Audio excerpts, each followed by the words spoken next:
Assalamualaikum warahmatullahi wabarakatuh. Good morning, students. Today, we continue our materials. What makes a text a text? Last week, we had discussed 7 text criteria proposed by Grant and Dressler. The first is cohesions, and we are still in the cohesion part. Yes, and in examples.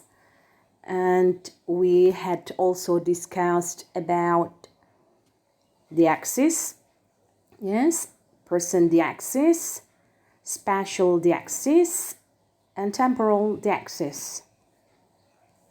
Okay, and we also had discussed grammatical cohesions in terms of reference, yes, text reference, anaphora, catapora, exapora. Yes, then we are going to continue to ellipsis part. Ellipsis. What is ellipsis?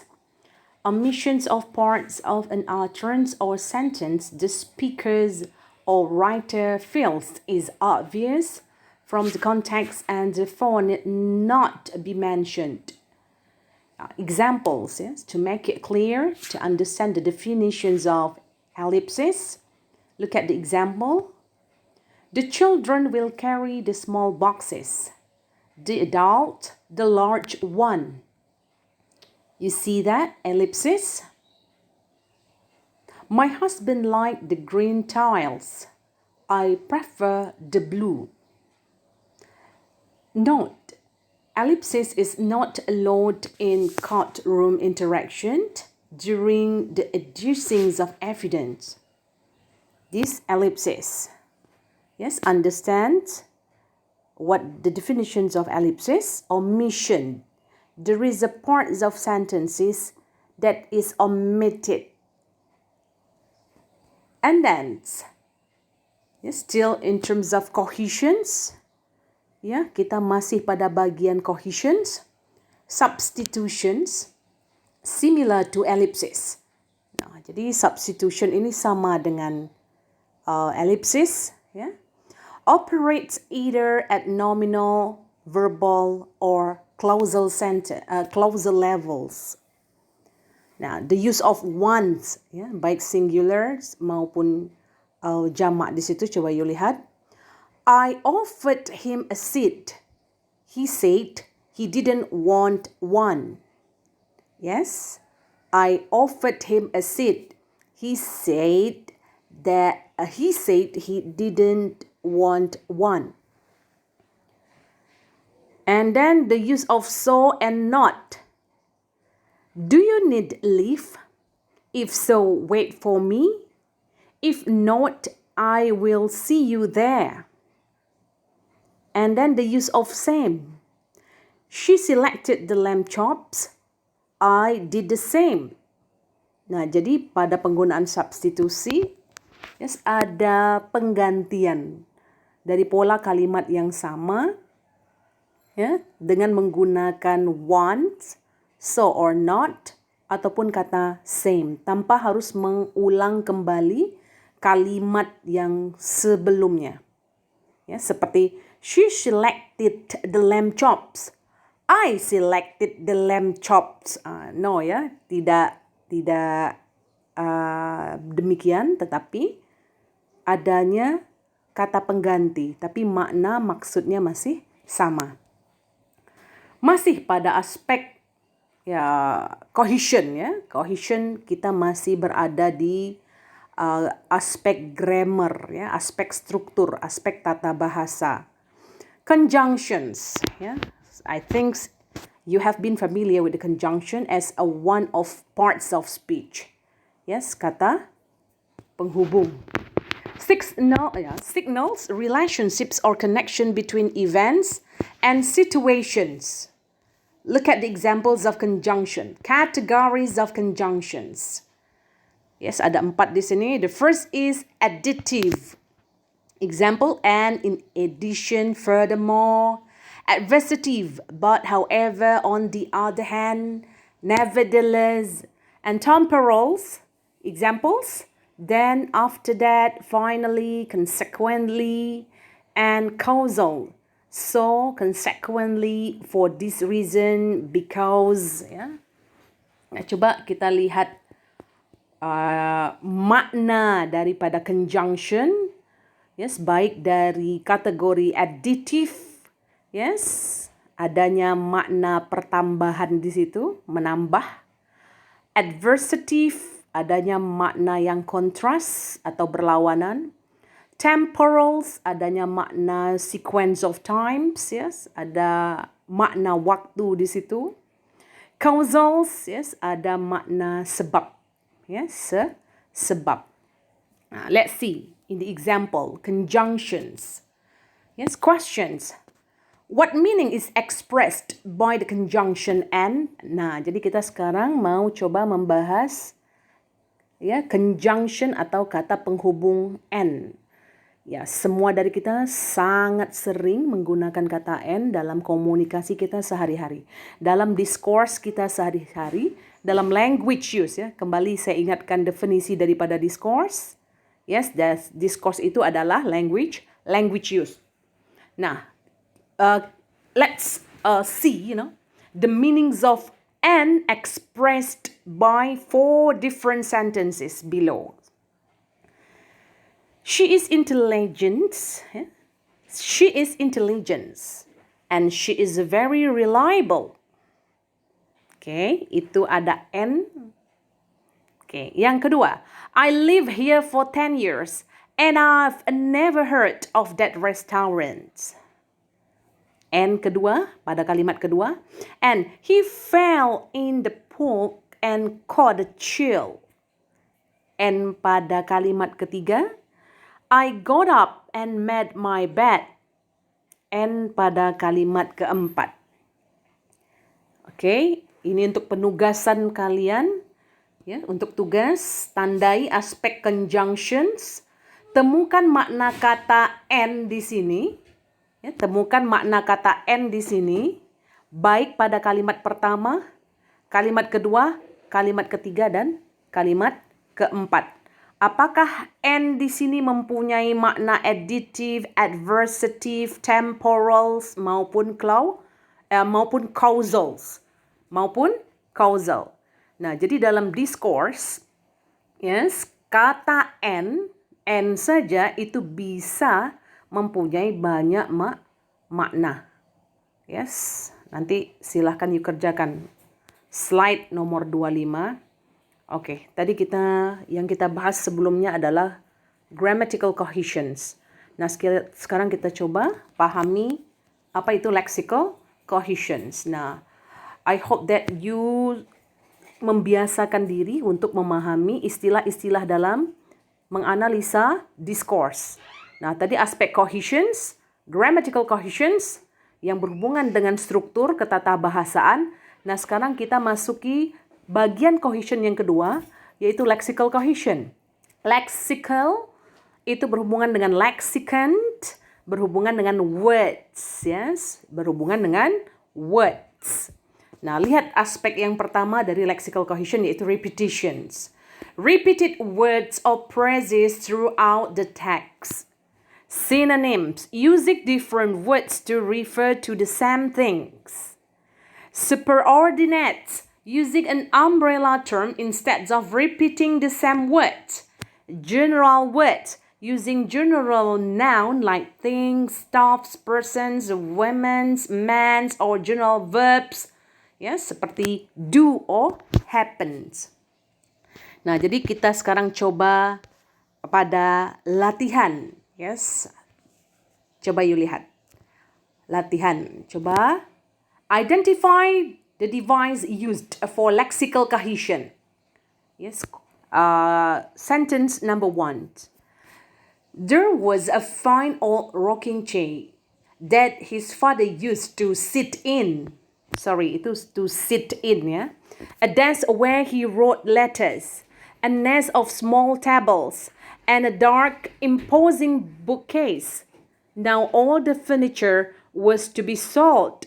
And with it his own past. Yes. Sentence number 2. The meeting commenced at 6:30. The storm began at 8. And then masih latihan pada slide 28. Coba kalian lihat di situ. Identify the devices used for lexical cohesion. There were children everywhere. There were children on the swings, children on the slides, and children at the merry-go-round. Yes, that's the use of the word children. And number 2, you might want to buy her some custom jewelry. Girls like such stuff. Nah, jadi silahkan Anda mengidentifikasi atau mengenali apakah penggunaan lexical cohesion pada kalimat ini, apakah ia terkategori repetitions, apakah ia terkategori sinonim, apakah dia terkategori superordinates, apakah dia terkategori general words pada slide 27 dan slide 28. Pahami tiap-tiap kalimat dan silakan Anda identifikasi ya, apakah lexical cohesion terkategori pada 4 bagian tadi, repetition, synonym, superordinates, and general words. Itu ya. Kemudian, from cohesion to coherence. Nah, kita masuk pada aspek teks yang kedua. Ingat, kita perlu mengenali kriteria teks dengan baik, karena apabila kita sudah mengenali, memahami teks kriteria dengan baik, maka ini akan sangat membantu kita untuk bekerja dengan discourse analysis. From cohesion to coherence. Dari cohesions, dari kita membuat kalimat menjadi kohesif, pas secara struktur bahasa, pas secara grammar, kita menuju pada coherence. Yes? Are cohesive devices sufficient for the unities of discourse? Itu questionsnya. Are cohesive devices sufficient for the unities of discourse? Apakah aspek cohesion tadi sudah cukup atau memadai untuk ya, membangun keutuhan dari sebuah discourse? Nah, from cohesion to coherence. Text 1, kembali kita memahami teks. Ya. Silahkan kita baca, sama-sama kita baca teks ini. Susie left the screaming ice cube in a bitter bicycle and it melted. It soon sizzled merrily in her coffee. Into her drink, she also poured the electric guitar she had boiled in her textbooks of mathematics the night before. She chewed the coffee, read the bicycles, and went to bed. But first, he took her clothes off. Then she took her clothes off. Yes, silahkan Anda baca dan coba Anda terjemahkan kalimat ini. Memahami konteks kalimat ini. Pertanyaan saya, apakah dalam teks 1 ini Anda menemukan kalimat yang tidak sesuai dengan kaedah grammar atau kalimat-kalimat yang tidak kohesif?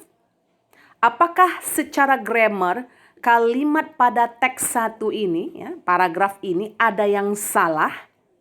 Silakan Anda nyatakan, ya ada yang salah. Anda tuliskan nanti pada pada slide 30 ini.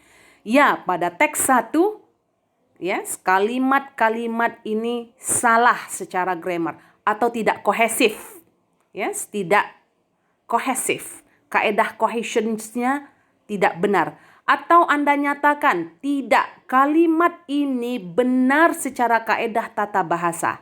Yes, kalimat-kalimat pada teks 1 benar secara kaedah tata bahasa.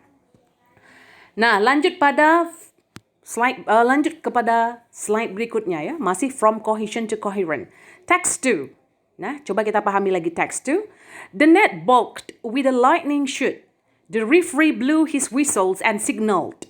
Rooney had been offside. The England and French captains both muttered something. The goalkeeper sighed with relief. Nah, pada kalimat-kalimat dalam teks itu, coba kembali Anda amati apakah Anda menemukan kesalahan dalam aspek grammar atau kalimat-kalimat dalam teks 2 ini tidak kohesif. Yes?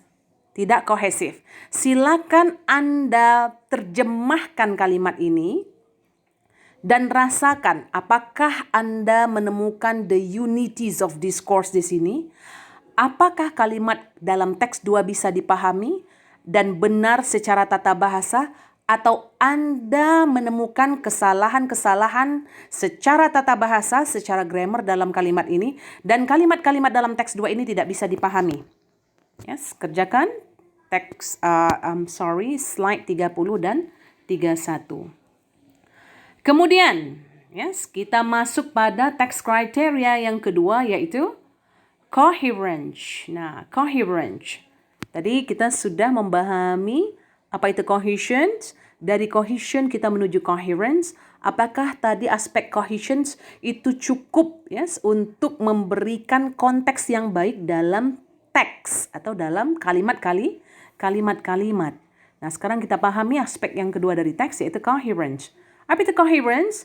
The relationship which links the meanings of utterances in a discourse or of a sentences in a text. This link may be based on speaker's shared knowledge. Yes. Sekali lagi, the relationship which link the meanings of utterances in a discourse or of sentences in a text. These links may be based on the speaker's shared knowledge. Now, for examples, kita mau memahami apa itu coherence. Can you go to Miami tomorrow? Then B answers, the flights are all full. Question, is B saying yes or no? Yes. Bisa Anda pahami di situ? Can you go to Miami tomorrow? The flights are all full. Nah, jawaban B di situ yes or no. Nah, ini coherence. Nah, kenapa B bisa menjawab seperti itu? Kenapa tidak menjawab tidak? Kenapa tidak menjawab ya, tapi memberikan kalimat yang lain, tapi ada pemaknaan di situ? Ini discourse Kembali, ini adalah discourse. The use of word. Yes. And then coherence versus cohesion. Thus, coherence is concerned with the underlying grammatical function connectedness, so or identity of a piece of spoken or written discourse. It involved the studies of such factors such as language users' knowledge of the world, the inferences they make, and the assumptions they hold. Nah, itu coherence concerns with underlying grammatical functional connectedness. Jadi coherence ini sebenarnya juga dibangun daripada fungsi grammar Fungsi hubungan grammar yang tepat itu bisa memberikan makna yang baik pada sebuah teks. Nah, juga aspek coherence ini berhubungan dengan faktor-faktor yang berkaitan dengan language users knowledge, pengetahuan daripada language users, si pengguna bahasa. Pengetahuan yang berhubungan dengan apa lagi? Of the world, pengetahuan dia tentang hal-hal yang biasa atau lazim dia pahami. The inferences they make, kesimpulan-kesimpulan yang mereka biasa buat, and the assumptions they hold, ataupun asumsi-asumsi yang biasa mereka gunakan. Now, cohesion refers to the syntactic or semantic connectivities of linguistic forms at survey structure levels of analysis. Pronouns, articles, and some adverbs, and etc. Parts of speech. Jadi cohesion itu berhubungan dengan aspek sintaks, yes, dan juga aspek semantics yang saling terkait, ya, secara struktur kalimat, secara makna, ya, daripada bentuk-bentuk aspek kebahasaan, yes, pada level surface saja, ya. Surface, apa yang kita lihat, apa yang kita lihat pada kalimat, pada aspek surface. Yes, seperti penggunaan pronoun, penggunaan artikel, penggunaan ya adverbs, yes, conjunctions. Itu tadi yang sudah kita bahas sebelumnya, reference, yes. Nah, jadi keterkaitan antara cohesion maupun coherent itu sangat erat. Yes, cohesion bagus, tetapi tidak coherence, yes, maka text kriterianya juga belum terpenuhi. Coherence-nya oke, tapi cohesion-nya tidak bagus juga tidak bisa. Nah, itu silahkan nanti Anda pahami.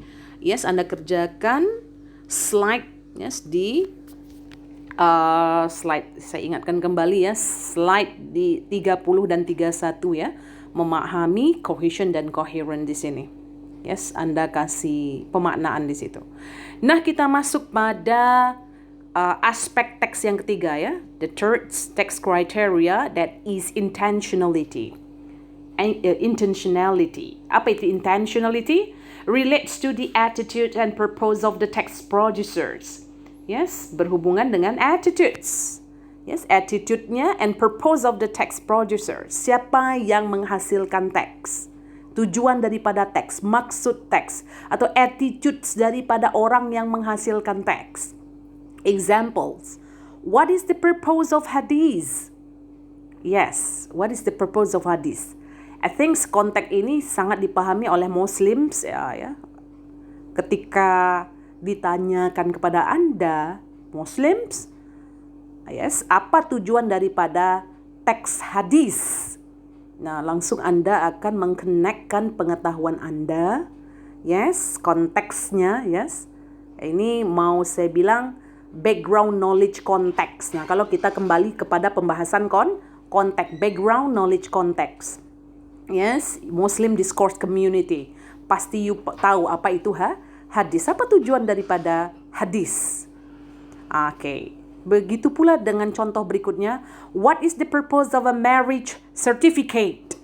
Yes, apa tujuan dari adanya sertifikat pernikahan atau buku nikah atau akta nikah. Nah, pasti hal seperti itu diadakan dengan tujuan tertentu. Yes, text producersnya siapa? Siapa yang memproduce teks tersebut?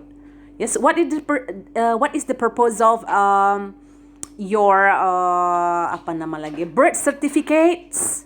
Yes, kegunaannya untuk apa? Tujuannya untuk apa? Dan siapa yang produce itu? Nah, what is the purpose of political speeches? Demikian pula the purpose of political speeches. Nah, campaigns, yes, ketika dalam political campaigns itu banyak sekali political speeches. Pasti semua political speeches itu punya maksud. Dan setiap Anda juga ketika Anda menggunakan spoken discourse, Anda menggunakan language use, yes, yang kemudian apabila itu nanti kita rekam, yes. Contoh saya menyampaikan materi, tentu saya punya intentionality. Yes, saya punya intentionality. Saya urutkan. Secara cohesion, saya selalu berupaya menggunakan kaedah tata bahasa yang benar. Yes, baik dari aspek grammatical cohesion maupun lexical cohesion. Grammar saya gunakan grammar yang tepat, yang baik.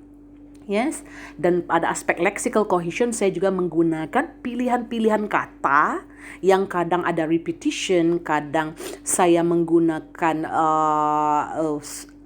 umbrella terms, yes, yang tadi yang sudah kita jelaskan di atas.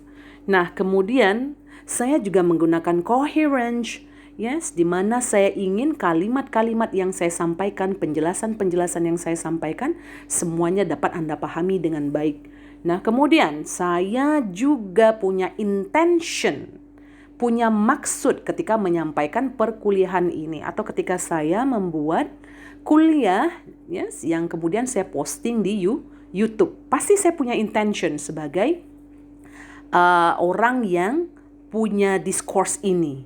Oke? Nah, semuanya ada. Kemudian itu syarat teks ya, teks. Kemudian acceptability.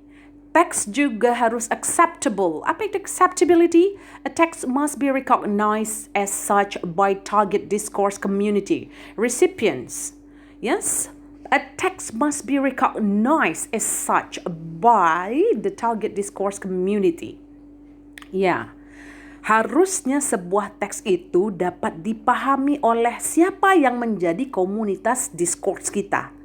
Nah, seperti sekarang, oke, saya memberikan teks PowerPoint ini, kemudian saya videokan materi kita. Yes, apakah teks yang saya sajikan, yang kemudian saya videokan ini, dan saya berikan penjelasan ini, dapat Anda terima sebagai target discourse community saya? Anda adalah target discourse community saya.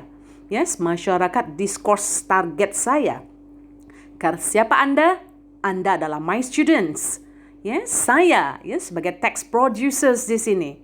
Yes, apakah materi yang saya sampaikan, teks PowerPoint yang Anda lihat ini acceptable bagi Anda, dapat diterima bagi Anda?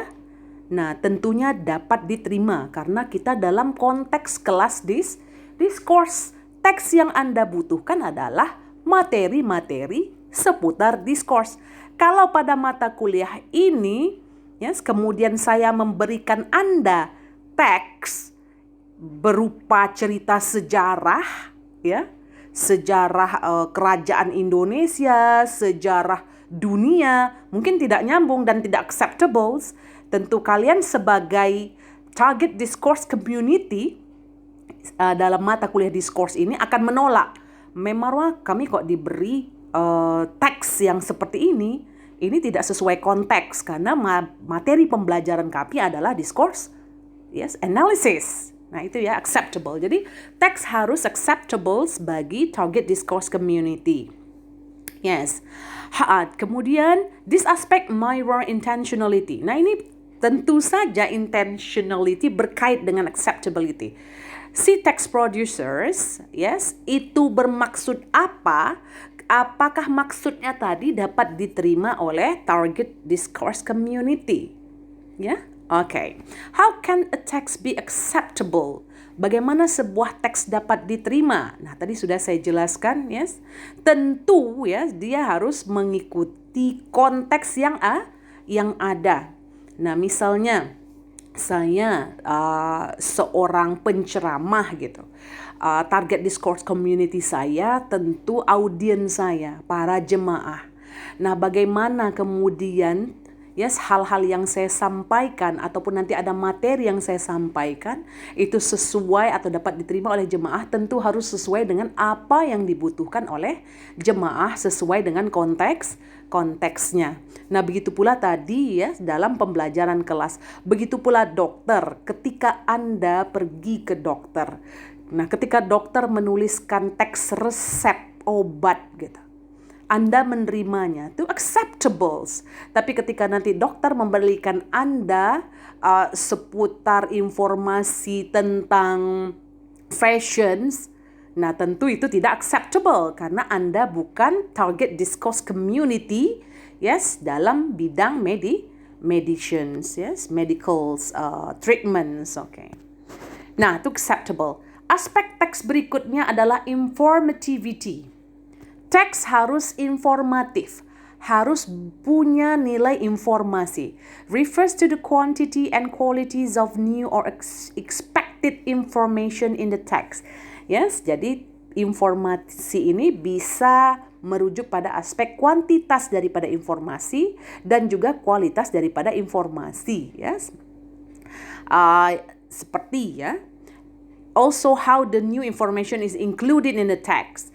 Nah, seperti you membaca chat dari teman. Anda menerima WA yes, dari seorang teman. Nah, pastinya ketika ada pesan masuk, Anda mengklik WA, japrian teman, yes, maupun grup WA. Pasti ada sesuatu yang Anda harapkan di situ ya. Sesuatu informasi baru dan you berharap apa, mendapatkan informasi apa di situ. Itu syarat sebuah teks. Nah, rasanya impossible kalau teman you hanya mengirim informasi yang sama terus itu dan itu. Postingannya berulang-ulang.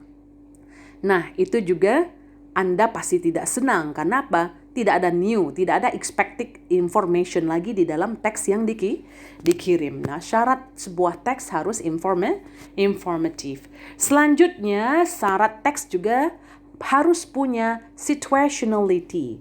Refer to the importance of context in which the spoken or written text reside. Lead to the concepts of discourse. Nah, tadi ini juga sebenarnya sudah berkait mengait ya. Bahwasanya konteks situasi ini juga sangat perlu karena memang situasi ini selalu dikaitkan dengan pentingnya konteks. Rasanya di awal penjelasan mengenai the definitions of discourse dan syarat discourse itu harus punya konteks. Nah, di mana di awal saya jelaskan konteks ada 3. Nah, itu dia konteks situasi. Yes, kita melihat teks, apakah teks itu berdasarkan konteks situasi, berdasarkan konteks background knowledge, yes, baik itu yang cultural background knowledge maupun yang interpersonal background knowledge maupun yang konteks. Nah, kembali kepada concepts of discourse katanya ya, leads to concepts of discourse that is context. Kemudian intertextuality. Yes, apa itu intertextuality? Kalau sudah intertextuality ini mencakup idea yang luas. Ada 2 tipe katanya sini ya. When a linguistic item refers to reference or entities, things in the background knowledge context, whether cultural or interpersonals, that have been mentioned in the previous conversations or text, or that have occurred in a previously shared situation or activity. Nah, ini intertextuality ini when a linguistic item, yes, item linguistik merujuk pada rujukan ataupun hal-hal yang berkaitan dengan background knowledge, ya, konteks yang berhubungan dan aspek latar belakang pengetahuan kita sebagai speakers, yes, orang yang menggunakan discourse, baik itu yang cultural sifatnya maupun yang interpersonal. Kalau culture itu lebih menyeluruh, lebih luas. Kalau interpersonal sih antara orang perseorangan, yes, mereka biasanya punya background knowledge konteks, yes. Nah, dan juga bisa ya terjadi ya, maksudnya linguistics items tadi bisa dikaitkan dengan aktivitas ataupun situasi yang barusan saja kita lakukan. Nah, itu yang intertextuality. Akhirnya kita bisa memahami teks karena aspek intertextuality. Yes, adanya aspek kebahasaan yang dikaitkan dengan yes, background knowledge ataupun aspek kebahasaan yang dikaitkan dengan situasi-situasi pun ataupun activity-activity yang baru saja terjadi ketika speakers berbicara atau ketika speakers mendapatkan teks. Nah, kemudian intertextuality yang kedua refers to the formal criteria that link text to each other in particular genres or text varieties. Yes. Jadi intertextuality berujuk pada aspek atau kriteria formal yang menghubungkan teks-teks pada jenis-jenis genre tertentu, yes, teks tertentu ataupun macam-macam atau keberagaman teks tertentu. Contohnya, narratives rely on temporal ordering principles. Nah, teks naratif. Anda bisa mengenali teks naratif karena dalam teks naratif begitu banyak yes, aspek-aspek penceritaan berdasarkan waktu, temporals. Once upon time, next, okay. At that times, okay, pada waktu itu, kemudian, hingga akhirnya.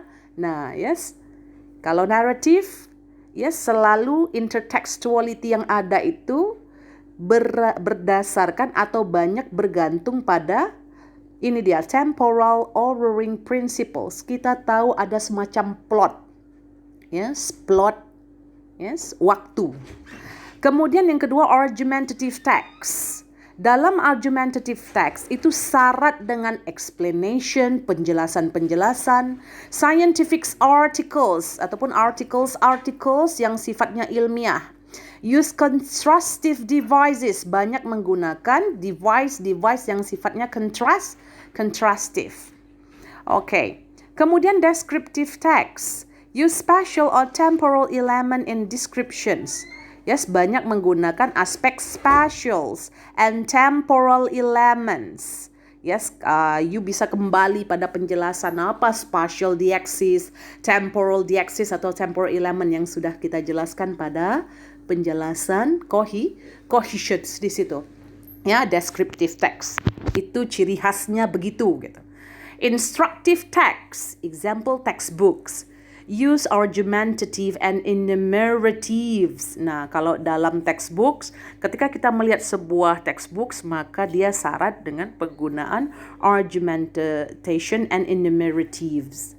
Nah, jadi semuanya, yes, ketika kita sudah melihat aspek teks yang terakhir, intertextuality, maka ada banyak aspek yang kita libatkan di situ. Kalaupun Anda melihat teks secara spesifik berdasarkan genre daripada teks itu sendiri, maka masing-masing teks, baik narrative, argumentative, descriptive, instructive text, dia punya gaya masing-masing. Ya, baiklah. Ini tadi 7 kriteria daripada teks.